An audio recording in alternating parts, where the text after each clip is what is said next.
Paz do Senhor, adolescentes, eu sou Valmirzinho e aguardo todos vocês nessa aula abençoada. Um abraço, vamos à aula. Paz do Senhor, amados adolescentes, tudo bem? Estamos com a nossa 10ª lição com o tema o terceiro diário de viagem. Uma lição maravilhosa que vai trazer as informações do que Paulo viveu durante a sua terceira viagem missionária. Muitos acontecimentos vão nortear, vão dar para nós uma ideia daquilo que Paulo viveu na prática enquanto estava na sua terceira viagem missionária. A leitura bíblica está em Atos capítulo 19, dos versos de 1 a 11, que diz assim: E sucedeu que, enquanto Apolo estava em Corinto, Paulo, tendo passado por todas as regiões superiores, chegou a Éfeso, e, achando ali alguns discípulos, disse-lhes: Recebestes vós já o Espírito Santo quando crestes? E eles disseram-lhe: Nós nem ainda ouvimos que haja Espírito Santo. Perguntou-lhes então: Em que sois batizados? Então eles disseram: No batismo de João. Mas Paulo disse: Certamente João batizou com o batismo do arrependimento, dizendo ao povo que cresce no que após ele havia de vir, isto é, em Jesus Cristo. E os que ouviram foram batizados em nome do Senhor Jesus. E impondo-lhes Paulo as mãos, veio sobre eles o Espírito Santo, e falavam línguas e profetizavam. Estes eram ao todo uns 12 varões, e entrando na sinagoga falou ousadamente por espaço de 3 meses, disputando e persuadindo-os acerca do reino de Deus. Mas, como alguns deles se endurecessem e não obedecessem, falando mal do caminho perante a multidão, retirou-se deles e separou os discípulos, disputando todos os dias na escola de um certo tirano. E durou isto por espaço de 2 anos, de tal maneira que todos os que habitavam na Ásia ouviram a palavra do Senhor Jesus, tanto judeus como gregos. Depois, pelas mãos de Paulo, fazia maravilhas extraordinárias. Então nós vamos ver que Paulo, como sempre, ele vai buscar estar em um lugar público que ele pudesse pregar a poderosa palavra. E nós vimos que ele estava disputando a palavra do Senhor, estava disputando no sentido que de estar pregando, de estar anunciando a palavra do Senhor, onde ele via que tinha um grupo de pessoas. Ele aproveitava esta oportunidade para fazer isso.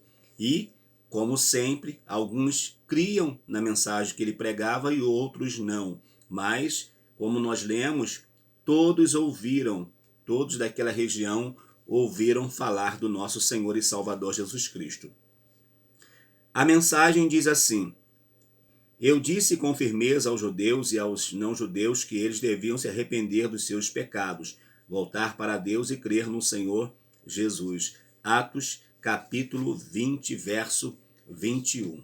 Esta lição ela traz 3 objetivos que são, primeiro, ensinar os principais eventos que ocorreram na cidade de Éfeso, demonstrar que as conversões do Evangelho trouxeram impactos para a sociedade e mostrar como foi a recepção de Paulo em Jerusalém. Vamos lá, vamos descobrir?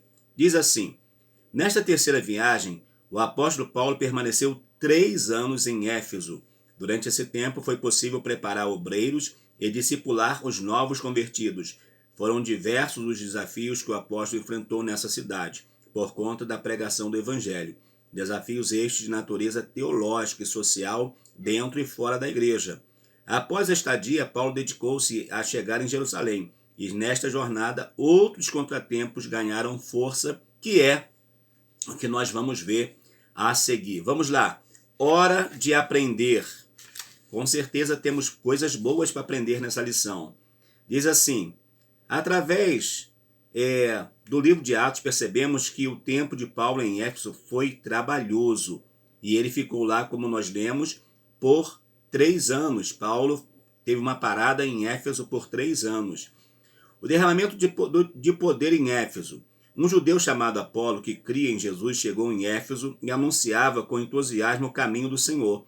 Ele tornou-se um líder e pregava para judeus e gentios. Apolo, porém, não tinha vivido a experiência do batismo no Espírito Santo Tudo indica que Apolo havia sido batizado até mesmo no batismo de João, porque não sabemos se ele foi batizado pelo próprio João, mas ele vai ser uma testemunha de que ele ouvira essa mensagem do arrependimento. Então ele mesmo vai dizer, olha, eu fui batizado, ou aqueles homens disseram, nós fomos batizados no batismo de João, que era o batismo que Apolo conhecia. Até então, Apolo, embora fosse um eloquente pregador, anunciador do evangelho, ele ainda não tinha sido batizado no batismo em nome do Pai, do Filho e do Espírito Santo, e também não havia sido batizado no Espírito Santo. E ele então diz assim, por isso ele ensinava sobre o batismo de João e o arrependimento para receber a salvação em Jesus Cristo, mas não falava sobre o batismo no Espírito Santo. Por quê? Porque ele não tinha esse conhecimento. Algum tempo depois ele partiu para Acaia. Quando Paulo chegou a Éfeso, a igreja não entendia sobre o batismo no Espírito Santo. Paulo já chegou ali levando a mensagem completa, a mensagem que ele havia recebido, porque o próprio Paulo, ele foi cheio do Espírito Santo desde o momento de sua conversão. A sua conversão vai ser algo assim maravilhoso e ele vai, cheio do Espírito Santo, anunciar. Inclusive, Paulo, ele operava sinais maravilhosos em nome do Senhor Jesus. Coisas sobrenaturais aconteciam. Após essa instrução, Paulo batizou em nome de Jesus conforme o mandamento. Mateus 28, 19, que é a mensagem do Senhor Jesus. Ide para anunciar e ensinar as nações, batizando-as em nome do Pai, do Filho e do Espírito Santo. Esta é a mensagem que pregamos hoje. É a fórmula batismal. A fórmula batismal é o quê? Batismo em nome do Pai, do Filho e do Espírito Santo. Tem algumas igrejas ou algumas religiões que vão batizar somente em nome de Jesus. São as igrejas unicistas, mas a fórmula é em nome do Pai, do Filho e do Espírito Santo. Há aqueles também que batizam pelos mortos, mas nós não acreditamos assim. Acreditamos no batismo para o arrependimento, o batismo, né, que é o mergulho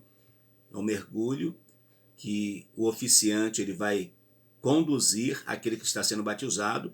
Porém, além desse batismo, há o batismo no Espírito Santo, que é o mergulho nas coisas espirituais, mergulho na presença do Espírito Santo, e com isso todo crente ele vai ser cheio, ele vai ser mais fervoroso na presença do Senhor nosso Deus.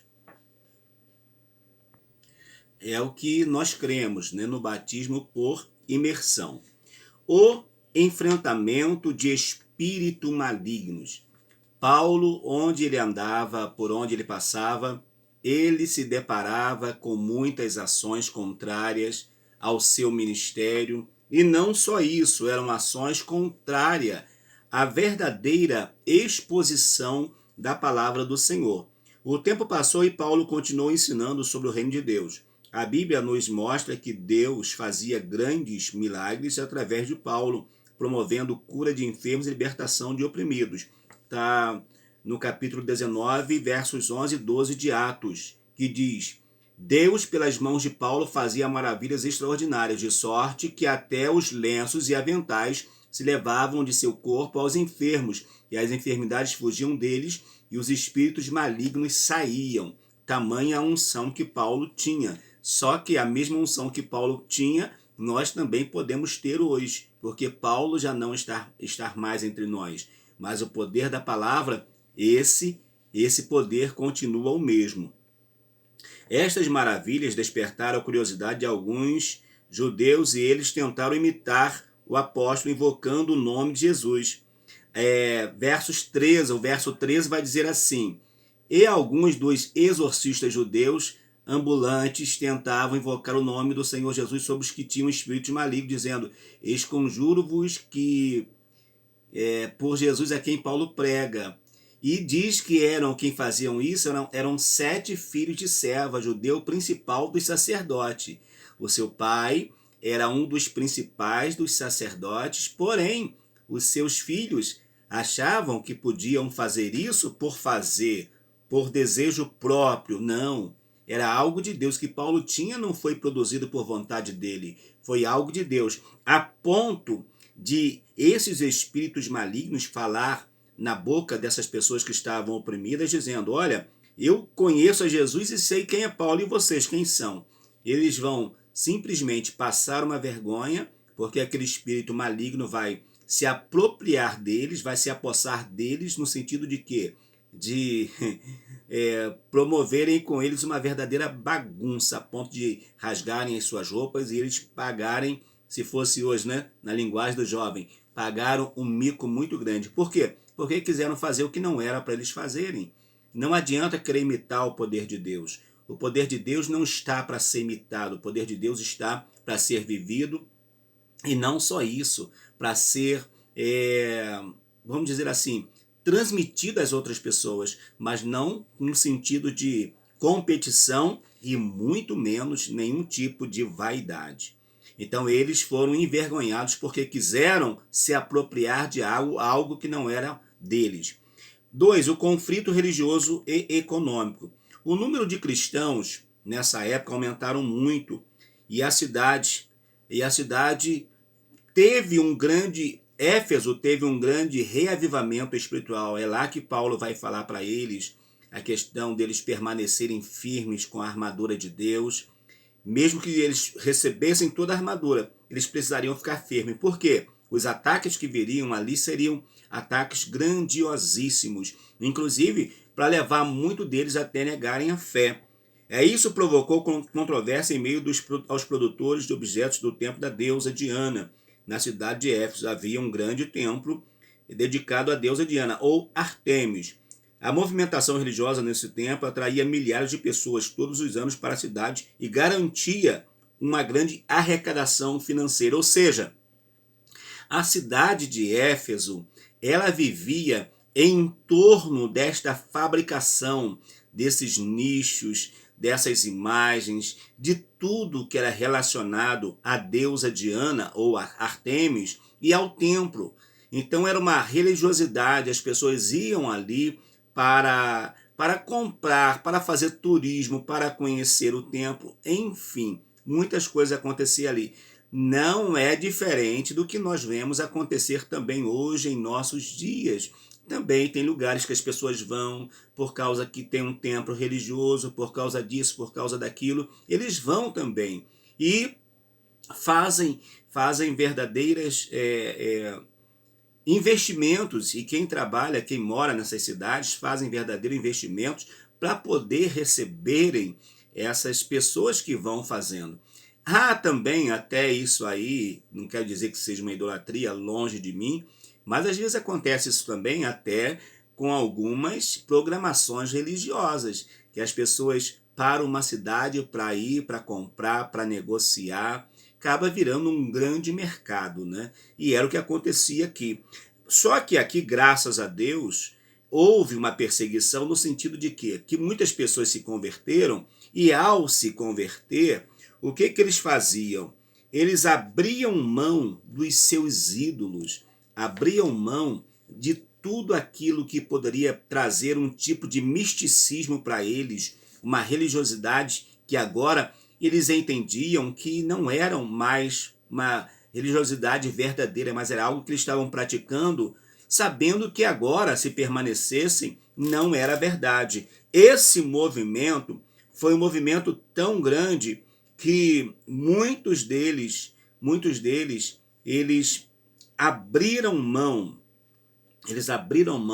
do seu material que eles tinham, né, em casa, levaram para a praça, eles queimaram aquele material, porque entenderam que agora eles iriam viver um novo tempo na presença do Senhor. A multidão ficou revoltada e descontrolada. Eles arrastaram Agai e Aristarco para o teatro.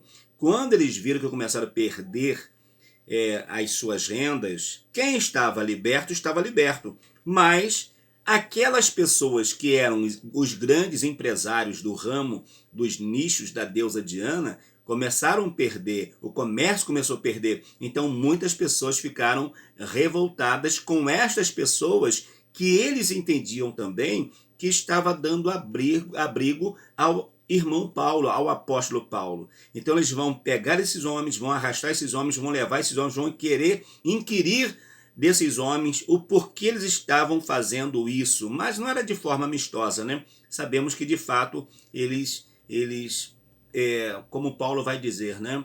Trago no meu corpo as marcas de Cristo. E esses homens também, eles vão participar de um grande embate, de uma grande situação que esse homem, tal de Demétrio, vai trazer, porque ele era um líder daqueles artesãos, vai trazer contra aqueles homens.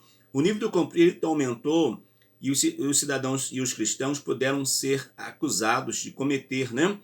O que? Crime contra a ordem no império. Ou seja, tem um povo aqui, tem um grupo de pessoas liderado por Paulo, liderado por Gaio e Aristarco, que estão fazendo o quê? Estão trazendo confusão no meio do povo. Com isso, foi necessário que eles saíssem dali. Observe, parte da economia da cidade de Éfeso estava relacionada ao turismo e comércio voltado para o templo da Diana. Muitos moradores da cidade tiveram encontro com Jesus, por isso não mais praticavam os rituais pecaminosos e não mais compravam objetos idólatras.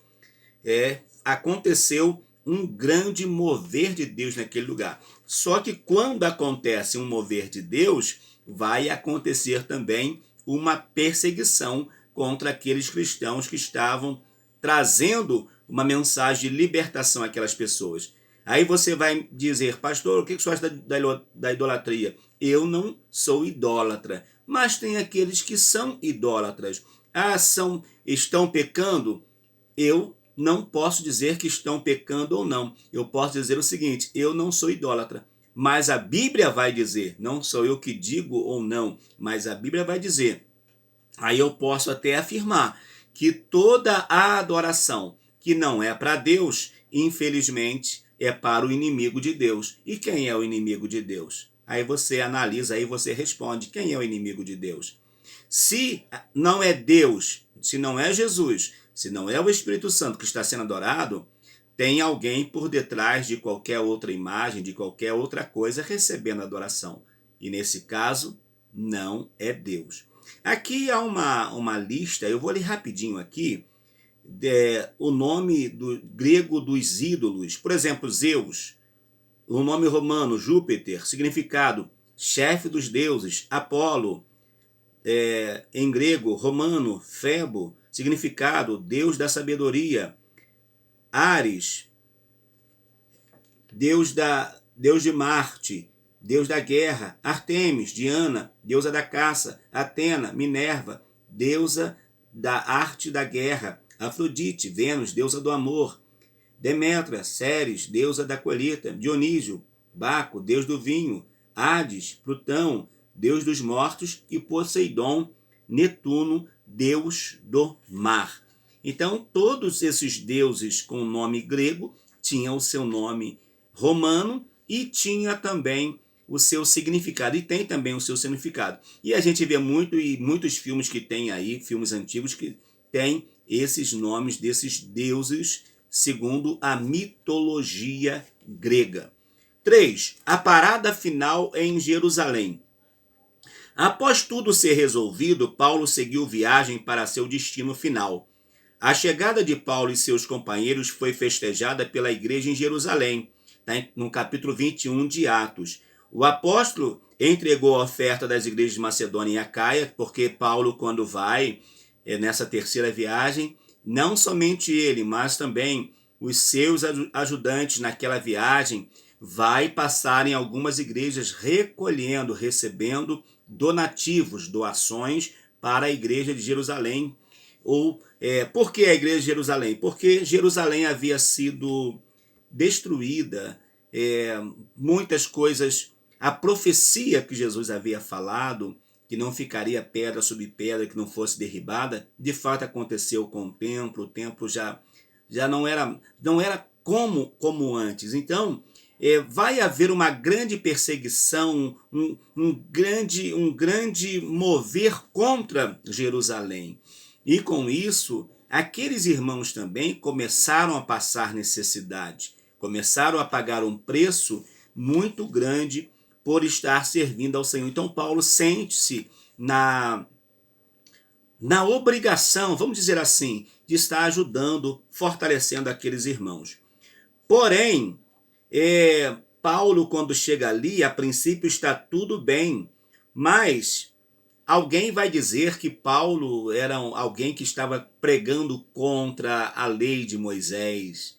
Muitos vão dizer que Paulo era um apóstolo falso, que não pregava a verdade, e que Paulo, na verdade, não tinha, tipo assim, o prazer de ser israelita. Ele preferia, de repente, ter uma outra cultura. Então Paulo vai sem problema algum, para que o boato de que ele era contra, então ele faz o ritual de separação, faz tudo que precisava fazer, como um bom obediente à lei. Ele vai cumprir tudo, mas mesmo assim, passa-se o tempo, vem novamente. Ali em Jerusalém, vem um povo que descobre que Paulo está ali e começa a acusar falsamente que Paulo está ensinando coisas erradas contra Israel, contra a palavra de Deus, contra a lei de Moisés. E fala ainda que Paulo está profanando o templo no sentido de levar gentios para ali. Mas quem é maior do que o templo? Jesus é maior do que o templo. E o próprio Jesus recebeu gentios, curou gentios, comeu com gentios, salvou gentios, salvou pecadores. E eles achavam que no templo não podia entrar gentios.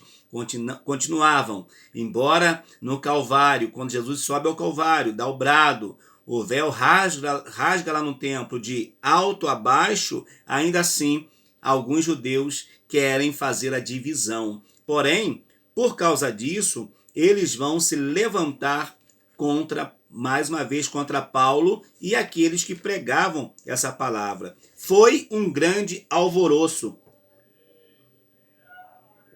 O povo arrastou Paulo para fora do templo para matá-lo. Foi quando chegou o comandante romano com suas tropas. Somente nesse momento, os agitadores pararam de bater em Paulo. Paulo apanhou mesmo, irmão. O que Paulo consentiu que fosse feito, por exemplo, com Estevão, ele agora vai viver na pele tudo isso aí e muito mais. Atos capítulo 21, versos 30 a 33. E alvoroçou-se toda a cidade, e houve grande concurso do povo, e pegando-se Paulo, arrastaram para fora do templo, e logo as portas se fecharam. E procurando eles matá-lo, chegou ao tribuno da corte o aviso de que Jerusalém estava toda em confusão. Este, tomando logo consigo soldados e centuriões, correu para eles, e quando viram o tribuno e os soldados, cessaram de ferir Paulo. Então, aproximando-se o tribuno, o prendeu e mandou atar com 2 cadeias e lhe perguntou quem era e o que tinha feito. Ele vai querer saber quem era e ele vai dizer da sua origem, vai dizer quem ele é. Só que o povo sempre levantando questão. E nós sabemos, que por detrás do povo havia um outro sentimento. E não era um sentimento legal, não. Era um sentimento contrário à palavra, contrário à pregação da palavra do Senhor. Concluindo essa nossa lição, porém eu já quero lhe convidar para que você possa vir comigo na lição 11, que vai falar sobre a prisão e o julgamento de Paulo. Vimos que ele foi preso aqui, devido a essa confusão ele foi preso. Agora ele vai ser julgado. E a conclusão dessa lição diz: o ministério do apóstolo Paulo foi conduzido por Deus. Mesmo quando a situação parecia complicada, havia um propósito maior, a pregação do Evangelho de Jesus Cristo e a salvação de almas. Paulo nunca deixou de pregar a mensagem. Inclusive, quando Paulo prega, quando Paulo está em Éfeso, ele está preso em Éfeso, é que, como eu já até falei anteriormente, ele vai escrever, ele vai trazer aquela inscrição maravilhosa sobre a armadura de Deus, Efésios capítulo 6, a partir do verso 10, mas ele vai dizer, olha o que ele vai dizer, a partir do verso 18 ou do 17.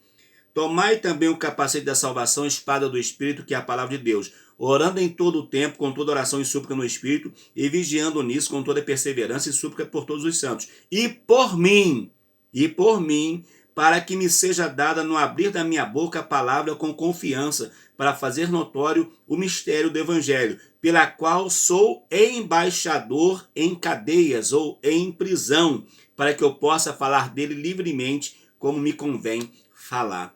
Paulo, mesmo preso, sabia que a palavra de Deus estava livre para alcançar as pessoas. E espero também que esta palavra também esteja livre para poder alcançar a sua vida, a sua casa, a sua família adolescente, a sua família jovem, a sua família juvenil, a sua família irmã e irmão. Fique com essa palavra. E toda idolatria, toda adoração que não é para o Deus verdadeiro, pode ter certeza, alguém está recebendo essa adoração. Então, cuidado, vamos adorar somente ao Senhor nosso Deus. Eu sou o pastor Valmir Ribeiro e te aguardo no nosso próximo vídeo, em nome de Jesus. Um forte abraço.